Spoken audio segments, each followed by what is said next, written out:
Hi guys, Watch Fanatic here. I've got a really interesting watch for you here today, which you probably have never seen before.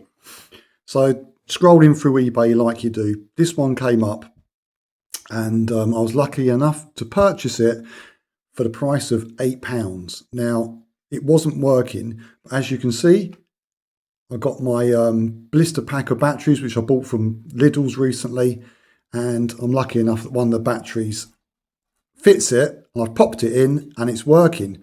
So I'm going to give this watch a clean up because it's pretty grubby. I just want to show you how it looks now before I give it a clean up. Then we'll give it a clean up and have a proper look at it.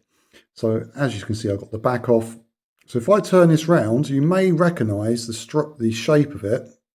I'll get it up around the right way. Yeah, so most guys are going to instantly recognize, even without reading the dial, that this looks like a tape measure shape. And that's what it is. This is the Stanley Powerlock tape measure watch. Now these are pretty super rare. They weren't available for general sale. They were given out to dealers basically, and promotion.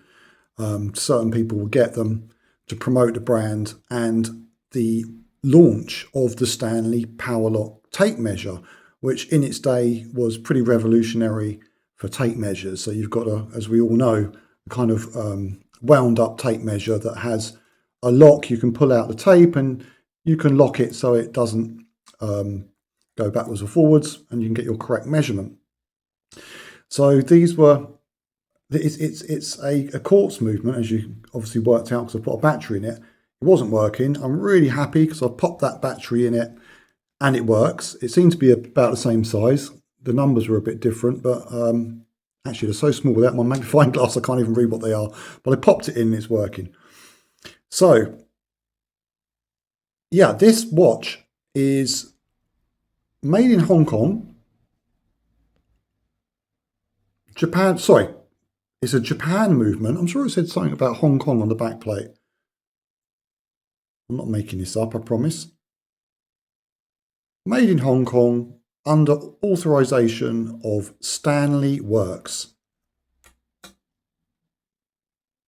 As you can see, there's a lot of grot on this. So I was reading Google and they said a lot of these are in really good condition because they weren't really worn. They were kept as a collector's item because they're rare. So I think to get this for £8, I'm really, really happy. And what amazed me, as soon as this arrived in the post and I unwrapped the envelope, got it out, it's got weight to it. This thing is quality. So I'm really quite excited to see how this cleans up because it's got, what we got, solid end links. I'm a bit worried because I've got the back plate off. I don't want to cause any problems. I mean, no, I don't think they are solid. They're folded, but it's definitely got some weight. It doesn't feel cheap and nasty. The case looks like a solid stainless steel. The bracelet is stainless steel, although I don't think they're solid end links, but they're very well made nonetheless by the looks of it. So what I'm going to do is I'll do this off camera. I'm going to give this a good clean with some warm soapy water without getting it inside the movement. There we go. Stainless, 100% stainless steel, Hong Kong. So this is the thing. It's made in Hong Kong, but we've got a Japanese movement. So you've got a quality movement inside while we've got the back off. Let's have a look. I'm no expert on movements, but you guys may be able to. I think it's a Miyota.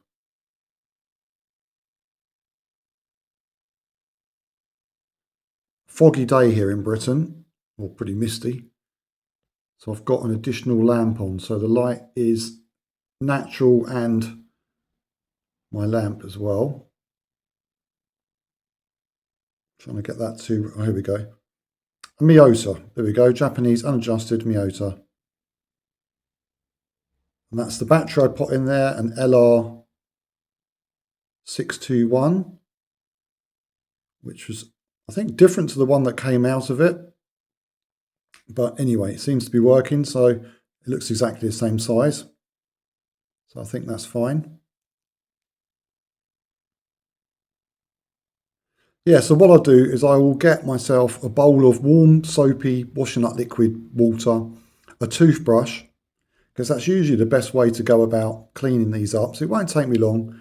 I'm not going to show you that process. So next time you see this, it's going to be as clean as I can get it. And then we'll just have a final look at the watch. And I'll put it on, see what it looks like. I don't want to put it on at the moment because it is pretty grotty. So I think this one has been used.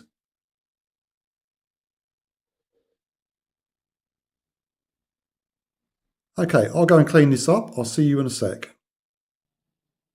I'm part of the way cleaning this, and it is this was clean water. You can see how black it is. Look at that. Some of the debris on the edge of the bowl. But it's starting to come up. It's got like a gold-plated center links.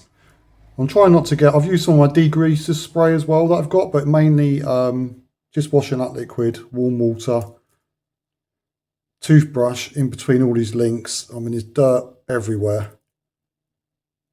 And around this bezel, there's a lot of dirt, so I'm just trying to pick that out.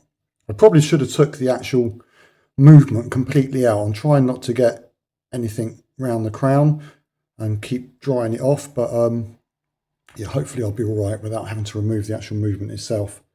So I'll get back to it and show you the result.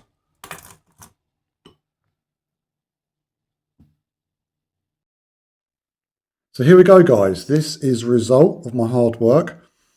I've never seen so much dirt come out of a watch. I mean, that's probably a lie. I have had a few watches now which are pretty grubby, but yeah, this thing was holding a lot of dirt. The amount of kind of black dirt that was in this. That's why I didn't realise whether it's got solid end links, because there was so much dirt in these end links. It appeared that they were solid into the folds. I've got most of it out, and there may still be a tiny bit still in there. But it's come up really nice. So now I can see that, yeah, we've got gold-plated inner links there, center links, on this kind of like a Jubilee style bracelet, which this watch is actually quite kind of more dressy than a tape measure should be. So we've got what's left of the gold plating on the bezel, and I think this case front would have all been gold plated. You can see the gold plating still near the center, that bit that looks more shiny, and through wear it's come off the shoulders of the case.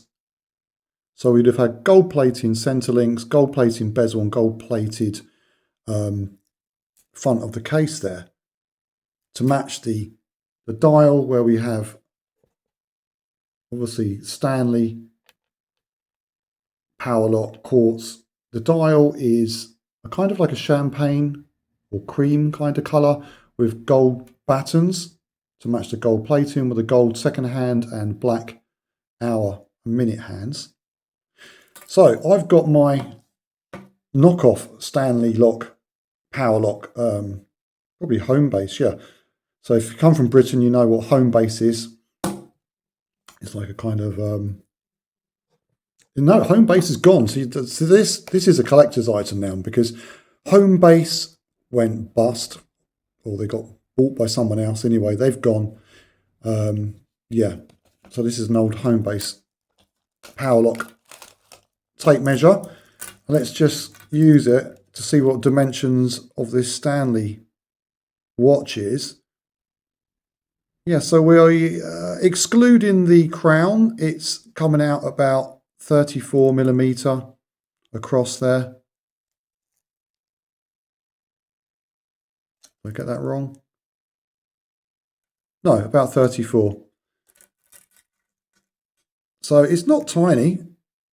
It's not huge. Yeah, it's about approximately 34 by 34. And the bracelet lug to lug is, I think this is 18. Yeah, that looks like 18. So let's see what it looks like on my 7.5 inch wrist. Now I did put this on briefly before I cleaned it up. So I know that I think it fits me without even doing any micro adjustments. It's a little bit loose. Could probably do with adjusting it slightly, but you know, that's quite a cool looking watch. Wow, look at that. You know, that's a talking point, isn't it? I would wear this. And it's definitely got that. The tape measure look. Yeah, so if you're into DIY or you're in the trade, what a cool piece. And you can imagine how good that looked when all the gold plating was on there. It's quite a dressy watch, isn't it? But by the wear and tear and the dirt in it, I'm guessing whoever had this used it and loved it and wore it. He didn't hide it away in a drawer as a collector's item. He's actually used this, and the crystal's in good condition.